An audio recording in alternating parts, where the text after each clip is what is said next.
موقعیتی که ما داریم در این شرایط اجتماعی سیاسی که هستیم موقعیت بسیار ممتازی است. ما اگه در کربلا بودیم در روز عاشورا، در داستان کربلا، این موقعیت ممتازی بود یا نبود؟ اون کسانی که موفق بودن در اونجا به سید الشهدا خدمت کردن، شهادت رسیدن، این قابل معامله هست با هیچ امتیاز دیگری؟ تا روز قیامت شیعیان میگن یا لیتنی کنت معکم فافوز فوزا عظیما.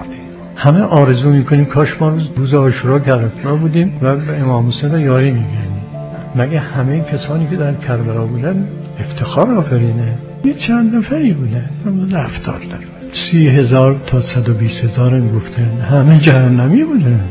روز عاشورا بودن خود اون روز یا اون زمین سعادت آفرین نبود، ارتباط روحی بود که کسی با صاحب اون روز برقرار می‌کنه. این ارتباط امروز هم قابل برقرار کردن است. اگر امام حسین سلام الله علیه مسلم را به کوفه فرستاد، مردم موظف بودند که با مسلم بیعت کنند. بیعت کردن با مسلم با بیعت کردن با سید الشهدا فرقی داشت؟ مگه مسلم فرستاده سید الشهدا نبود؟ بیعت با او یعنی بیعت با امام حسین، غیر از اینه؟ حالا اگر امام حسین از 1400 سال پیشتر برای امروز ما یه نماینده فرستاده باشه، بیعت با او با بیعت امام حسین فرقی نمی‌کنه.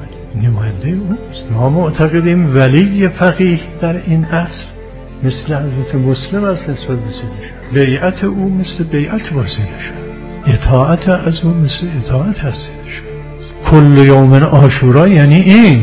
شما امروز هم میتونید ثواب عاشورا رو داشته باشید اگر در جبهه سید الشهدا باشید، اگر واقعا اطاعت کنیم. اما متاسفانه ما در اینش میلنگیم، در اینکه جانم فدای رهبر گفتنش خیلی آسونه، شعار میدیم مشکلی نداریم خیلی، اما در عمل چطور؟ آیا هر چه میفرماید انجام بدید ما انجام دادیم؟ آیا اونجایی که فرمود انجام ندید، دخالت نکنید، گوش کردیم؟ باید بدانیم این نماینده امام است، ولی فقیه از نایب الامام است، اطاعت او مثل اطاعت امام.